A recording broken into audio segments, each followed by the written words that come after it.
Thank you, Shirley. It's a great privilege for me to speak with you here today and to congratulate all of our outstanding students. To the graduates, on behalf of all the UCLA faculty, just a fraction of which are here today with us, I want to express our enormous delight and pride in all you have accomplished at our great university. As scholars, you have forged new paths.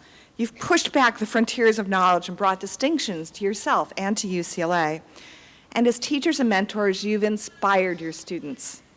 To the many friends and family members who join us today, we're so happy you could be here to celebrate the culmination of your students' graduate career, the conferral of the doctoral degree. Congratulations to all of you as well. Let me first take this opportunity to thank the many people here today who've given their love and support to our students.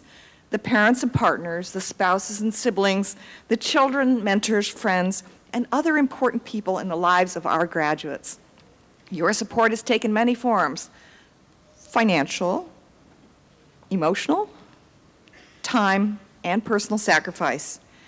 May I ask all of those who are being hooded here today to please stand, turn around, and see someone who is here for you and say thank you.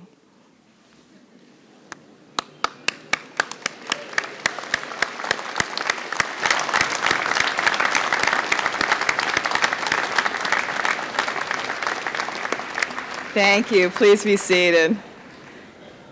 And we appreciate Dr. Malcolm's presence. We're truly inspired by her intelligence and endeavor, by your perseverance, and your lifelong commitment to public service.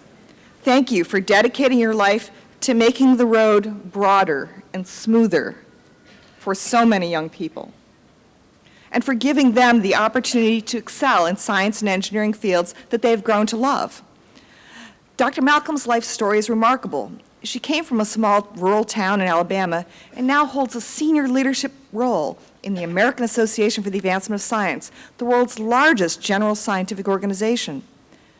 We're also inspired by her student marshals and by Deborah Cohen, who at 73 is today's most senior graduate.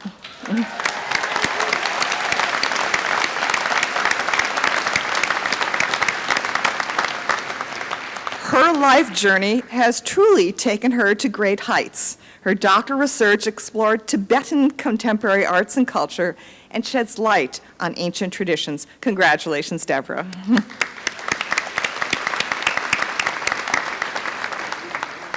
Now, graduates, I think as you look around, I think you have a lot in common with Dr. Malcolm. Like her, you each have extraordinary abilities. You're brilliant, you're creative, you're analytical, you're sensitive.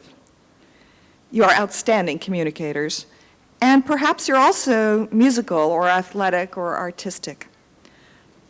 Dr. Malcolm is also distinguished by her character. Her life's journey is a testament to her perseverance, strong work ethic, and tenacity. She's also very kind and generous. In these ways, you, our graduates, may also be a lot like her, having overcome significant challenges to reach this day. Many of you and your families have faced financial challenges or illness. People around you may have discouraged you from going after a doctoral degree. And every single one of you has faced some major difficulty in your research. Indeed, how to overcome those roadblocks is a principal lesson that all PhDs learn. For Dr. Malcolm, and for many of you, ability and character were necessary, but not sufficient ingredients for success. At key junctures in Dr. Malcolm's studies at Washington and Penn State, mentors took a moment to really see her, to hear her, and to guide her, to recognize her talents and aspirations, and provide opportunities that she could seize and that would set her on the road that brings her here to us today.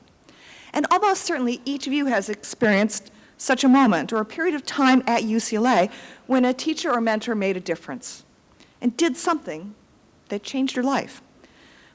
They might have offered a word of encouragement, a pat on the head, a shoulder to cry on at just the right moment. They might have provided steadfast and nurturing relationship or an environment that just enabled you to thrive. Or perhaps they just opened a door. It's really all three ingredients, ability and character, but that also that helping hand or a pat on the back or sometimes a little shove, whatever it took, combined with tremendous effort that led to your success. This notion that everybody has the capacity to learn and grow and become a productive and engaged citizen dates back to the Age of Enlightenment, 17th and 18th centuries. Before then, education was geared towards training men, the nobility and the merchant class, to become doctors, lawyers, scribes, clergy.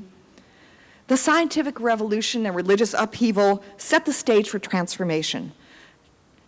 John Locke and Jean-Jacques Rousseau were early advocates for childhood education, and Locke argued that education should not be restricted to class or gender. These ideas paved the way for universal education. Yet even today, in our nation, our state, and our city, we know that opportunities to learn and succeed vary a lot. And the consequences of that are that people get left out and they get left behind, and despite their talents and strength of character. So what can we do? Well, just as others have made a difference for you, you can make a difference for others. And I know that you already have. The time you stayed late in an office hour to help a struggling freshman, the classmate who asked you to read yet another rough draft of a paper just one more time before he handed it in, or the time you coached a friend on a job talk. Today's medalist has shown through her life story and her work just how transformational such moments can be. This hooding ceremony, your doctoral commencement, marks the time when you're going to leave the university. Most of you. Some of you may stick around for a job, I don't know. And maybe you're looking forward to the next big thing. It might be a postdoc or a research position in industry or a faculty position. Or maybe you'll take a little break, spend some time with family, or take a vacation. And I'm looking around and I'm thinking some of you might be just craving a good night's sleep. But after you take a breath and a snooze, I hope you'll begin to consider how you will move forward from your experience at UCLA. With all that you've accomplished, in Buddhism, enlightenment is not a destination that we strive to reach. No, it's an ongoing process of renewal, a determination to grow as a person and to have a positive impact on the lives of those around us. And your impact may be far broader than you can imagine. For today's medalist, and for each of you, a confluence of abilities, character, and helping hands has enabled you to reach this milestone. Your creativity and scholarship, your discoveries, your stories have the power to inspire young and old, to open doors, and to bring light into shadows. You have the power to enlighten. Take the opportunity when you have it. Live the UCLA motto, fiat lux, let there be light.